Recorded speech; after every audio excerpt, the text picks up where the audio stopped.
వేదిక మీద ఉన్న పెద్దలందరికీ, చంద్రబాబు నాయుడు గారికి, బాలబాబు గారికి, బాలబాబు గారు నందమూరి గారి కుటుంబానందరికీ, అండ్ అంతకంటే ముఖ్యంగా నందమూరి అభిమానులందరికీ పేరు పేరున అందరికీ ధన్యవాదాలు. ఎక్కడ మొదలు పెట్టాలో తెలియదు. నా స్థాయికి, మన ఆలోచన స్థాయికి, ఏ స్థాయి గురించి మాట్లాడినా ఆ స్థాయి అన్నిటికీ కన్నా చాలా పెద్ద వ్యక్తి, ఒక పెద్ద పేరు. అలాగే దత్తాత్రేయ గారికి కూడా నా నమస్కారాలు తెలియజేసుకుంటున్నాను. సో ఇలాంటి ఒక వ్యక్తి గురించి ఇందాక మా తోటి నటులందరూ మాట్లాడినట్టు ఒక రాముడి గురించో కృష్ణుడి గురించో మనం ఎక్కువ మాట్లాడడం కన్నా ఎక్కువ వాళ్ళ గురించి మన మనసులో ఆలోచిస్తూ ఉంటాం. పొద్దున్న లెగిస్తే రాత్రి నుంచి ఇలాంటి వాటి గురించి మనం ఎక్కువ అనుభవించాలి తప్ప ఎక్కువ మాట్లాడకూడదు. వాళ్ళు అచీవ్మెంట్స్ని, వాళ్ళ దారుల్ని, వాళ్ళు వేసిన దారుల్ని వాటిల్లో నడుస్తూ వాటిని గుర్తు తెచ్చుకోవడంలో వచ్చే ఆనందం అంతా ఇంత కాదు. ప్రతిరోజు ఒక సినిమా సెట్కి వెళ్ళిన ప్రతి ఆర్టిస్ట్ నాతో సహా ఈ పేరుని గుర్తు తెచ్చుకోకుండా ఉండరు. సినిమా ఇండస్ట్రీ ఏంటి, what is the cinema industry, what is Telugu film industry అని చాటి చెప్పిన దేశాలన్నిటికీ, మన ఇతర రాష్ట్రాలందరికీ చాటి చెప్పిన ఏకైక వ్యక్తి, మనకి ఒక గుర్తింపు ఇచ్చిన వ్యక్తి, the great legend NT Rama Rao గారు. అలాంటి వ్యక్తి నడిచిన ఒక ఇండస్ట్రీ, అలాంటి వ్యక్తి పనిచేసిన ఒక ఇండస్ట్రీలో మేమందరం పనిచేస్తున్నాం అంటే దానికంటే ఒక గొప్ప గర్వంగా, గొప్ప ఫీలింగ్, అంతకన్నా గర్వంగా, దానికి మించి నాకు గర్వంగా ఫీల్ అవ్వడానికి ఇంకేమీ లేదు. పైగా నాకు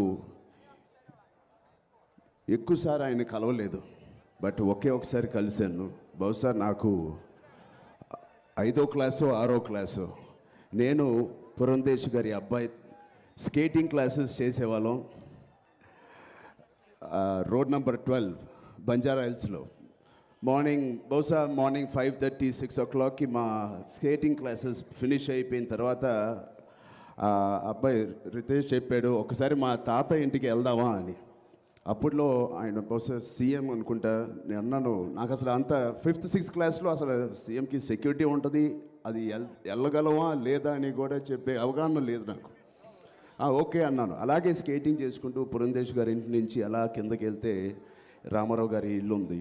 అప్పుడు బహుశా 6:10 అయి ఉంటుంది. ఆ పాటికి ఇంక ఇంటికి వెళ్ళిపోవాలి, ఆయన కలిసేసి వెళ్ళిపోదు అంటే మార్నింగ్ మీరు అందరూ విన్నట్టే ఎప్పుడో 3:30కో ఎప్పుడో లెగిసి ఆయన ఎక్సర్సైజ్ అన్నీ ఫినిష్ చేసుకుని స్నానం చేసి అప్పుడే బ్రేక్ఫాస్ట్ కుట్టినారు.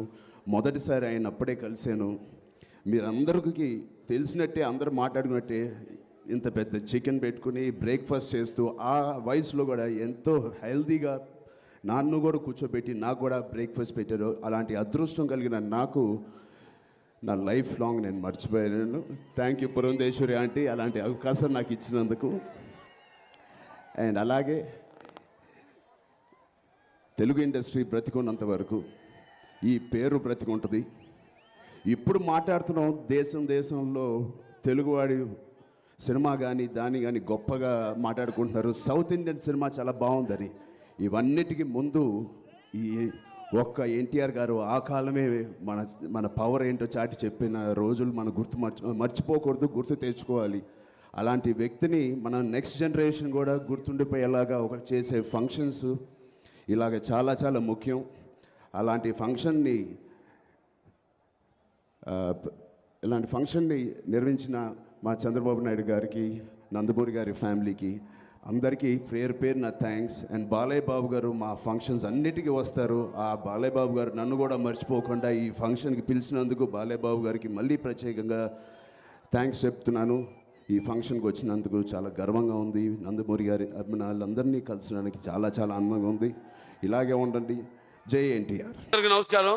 ముందుగా ఈ కార్యక్రమానికి విచ్చేవలసిన ఇరు రాష్ట్రాల ముఖ్యమంత్రులు, మరి అనివార్య కారణాల వల్ల. కాబట్టి వారి ప్రతినిధులైన సినిమాటోగ్రఫీ మినిస్టర్ గారైన కందుల దుర్గేష్ గారు అయితేనేమి, లేకపోతే ఇక్కడ పెమ్మసాని చంద్రశేఖరరావు గారు అయితేనేమి, కేంద్ర మంత్రి వర్యులు వారు రావడం, ప్రభుత్వాల తరఫున వచ్చి ఈ యొక్క కార్యక్రమాన్ని వాళ్ళు అక్కడ ముఖ్యమంత్రులకు సందేశాన్ని అందించడం, ఇక్కడ వాళ్ళ తెలంగాణ ముఖ్యమంత్రి వర్యులైన రేవంత్ రెడ్డి గారి యొక్క ఓసీ గారి ద్వారా పుష్పగుచ్చం పంపించడం. మనం ముందు గుర్తు పెట్టుకోవాల్సింది ఏదన్నా ఎన్టీఆర్. ఎందుకంటే ఎప్పుడు ఇటువంటి పరిస్థితులు వచ్చినా, విపత్కర పరిస్థితులు, నేషనల్ డిఫెన్స్ ఫండ్ కావచ్చు, దివిసీమ ఉపన కావచ్చు, లేకపోతే ఈ రాయలసీమ క్షామ నివారణ కోసం కావచ్చు, ఆయన జోలి పట్టుకుని జనంలోకి వెళ్లి డబ్బు అడుక్కుని కూడబెట్టి ప్రభుత్వాల ద్వారా లేకపోతే స్వచ్ఛంద సంస్థల ద్వారా ప్రజలకు అందేలా, వాటి వల్ల మేలు జరిగేలా ఎన్నో సేవా కార్యక్రమాలు ఆయన రాజకీయాల్లోకి రాకముందే జరిగింది. అంటే కళ్ళు మూసుకుంటే కనేది కళ, కళ్ళతో అభినయించేది కళ, నిద్రపోతున్నప్పుడు కనేది కళ, నిద్రపోతున్న సమాజాన్ని మేల్కొల్పేది కళ. కళాకారులందరూ కూడా వచ్చారు. ఇవాళ ఈనాడు ఇక్కడ కలుసుకున్నాం.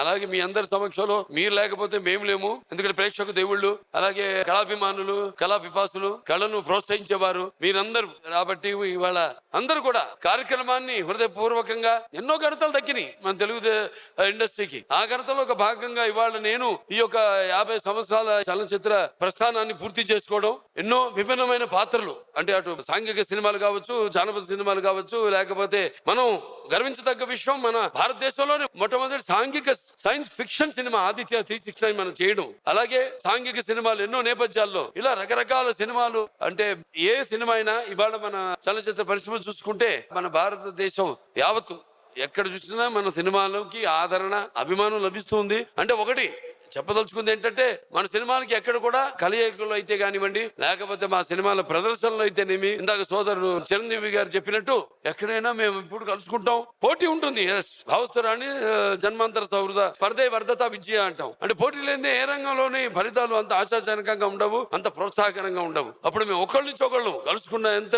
ఉన్నా ఒక్కసారి సినిమా విషయంకి వచ్చేసరికి ఒక ఆరోగ్యకరమైన పోటీ ఉండేది. ఆయన మంచి డాన్స్ చేస్తే దానికి మించి చేయాలని నేను ఇది చిరంజీవి గారు కానివ్వండి, వెంకటేష్ బాబు కానివ్వండి, నాగార్జున బాబు కానివ్వండి, వాళ్ళు మంచి ఫైట్లు చేస్తే వాళ్ళకంటే మించి చేయాలని నేను ఒకళ్ళకొకళ్ళం మంచి ఆరోగ్యకరమైన పోటీ ఉండేది. అదే కొనసాగుతుంది. మమ్మల్ని ఇందాక విష్ణుబాబు చెప్పినట్టు, మిగతా వాళ్ళందరూ చెప్పినట్టు కూడా మమ్మల్ని అందరినీ ఆదర్శంగా తీసుకుని వాళ్ళు ముందుకెళ్తున్నారు. అంటే మరి ఈ సందర్భంగా నాకు ఆదర్శం, నాకు ఇంత ధన్యమైన జన్మనిచ్చి నన్ను మీ అందరి గుండెల్లో ఆయన ప్రతిరూపంగా నిలిపిన దైవాంశ సంబితుడు, అలాగే విశ్వానికే నట విశ్వరూపం ఎలా ఉంటుందో చూపించిన తండ్రి, గురువు, దైవం, కారణ జన్ముడైన విశ్వవిఖ్యాత నట సార్వభౌముడు, కళా ప్రపూర్ణ, అలాగే డాక్టర్ పద్మశ్రీ నందమూరి తారక రామారావు గారు. ఎన్టీఆర్ అంటే కేవలం నందమూరి తారక రామారావు గారు మాత్రమే కాదు, ఏంటంటే నటనాలయం. ఆయన ఇల్లే ఒక నటనాలయం. అందులో ఆయన ఒక నటరాజ నటసింహుడు. టీ అంటే తారా మండలంలోని తారక ధ్రువ తారకుడని, ఆర్ అంటే రాజర్షి రారాజు, రాజకీయ ధురంధర యుగంధరుడు, రమణీయ రమ్య కమనీయ సౌమ్య గుణధాముడు. సేవా విషయంకి వస్తే ఇక్కడ హిందూపూర్ నుంచి కూడా కార్యకర్తలు, మా సోదరులు సోదరిమణులు అందరూ వచ్చారు ఈ కార్యక్రమానికి.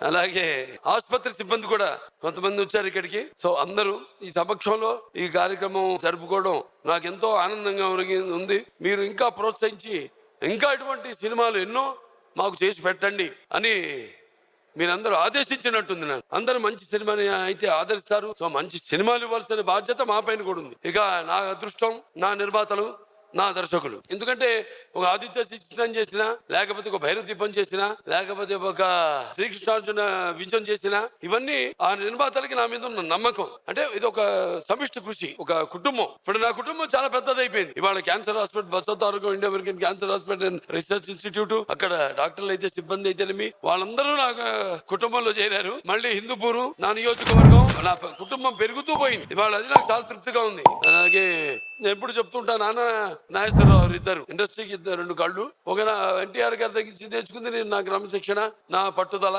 పంక్చువాలిటీ. అలాగే నాగేశ్వరరావు తగ్గించి నేర్చుకుంది నేను పొగడతలకు కొంచెం దూరంగా ఉంటాం. అందుకే మామూలు మనిషిగా ఉండడానికి నేను ప్రయత్నిస్తుంటాను ఇప్పుడు. అందుకే అక్కడే వస్తుంది కొంచెం రప్చర్. అలాగే ఈ ఇండస్ట్రీ కూడా ఇలాగే బాగుండాలి, అందరు సినిమాలు బాగా ఆడాలి, సినిమాని ఎలా బ్రతికించాలి. 2 రాష్ట్రాలు కూడా, ఇటు తెలంగాణ అటు ఆంధ్ర రాష్ట్రం ఎలా బతికించాలి, చిన్న సినిమా నుంచి ఎలా అన్నది మా పెద్దలందరూ ఉన్నారు, ఇండస్ట్రీ పెద్దలు, అందరితో కూడా సంప్రదించి తప్పకుండా సినిమా బతికిస్తాం. సినిమా బతకడం వల్ల ఎంతో మందికి ఉపాధి కలుగుతుంది. ఇవాళ చూస్తున్నాం పరిస్థితి కూడా కొంచెం బాధాకరంగా ఉంది. మరి అటువంటి పరిస్థితుల్లో ఇండస్ట్రీని ఆదుకోవాల్సిన బాధ్యత ఇటు మన నిర్మాతలుగా తెలుగు ఛాంబర్ ఉంది, తెలంగాణ ఛాంబర్ ఉంది, కౌన్సిల్ ఉంది, అలాగే ఫెడరేషన్ ఉంది. ఇవన్నీ సో కళామ తల్లి ఆశీస్సులు, అలాగే మా తల్లిదండ్రులకు ఆశీస్సులతో, మీ అందరి యొక్క అభిమానంతో ఇలాగే నా యొక్క ఈ జీవితం ఇటు సినిమా రంగంలో అటు ప్రజాసేవలో 2 రకాలుగా ప్రజాప్రతినిధిగా, అలాగే Basavataraka Indo American cancer hospital and research institute chairman గా, మేనేజింగ్ ట్రస్టీగా, అలాగే ఈ యొక్క సేవను కూడా ఆ భగవంతుడు కొనసాగించాలి మనస్ఫూర్తిగా కోరుకుంటూ, మరొకసారి ఈ 50 ఏళ్లు నన్ను ఆదరించిన ప్రేక్షక దేవుళ్ళందరికీ, అలాగే సక్సెస్ అయితే సరే కానీ నా కష్టాల్లో కూడా నా వెన్నంటుండి నాకు మంచి సలహాలు ఇచ్చే నా సోదర సమానులైన నా అభిమానులు, చలనచిత్ర పరిశ్రమలో నా నిర్మాతలైతేనేమి, దర్శకులైతేనేమి, సంగీత దర్శకులైతేనేమి, కార్ డ్రైవర్ నుంచి ఒక ప్రొడక్షన్ బాయ్ వరకు ప్రతి వాళ్ళు అందించే సహాయ సహకారాలు, ఒక సినిమా వెనకాల ఇంతమంది ఉంటారు.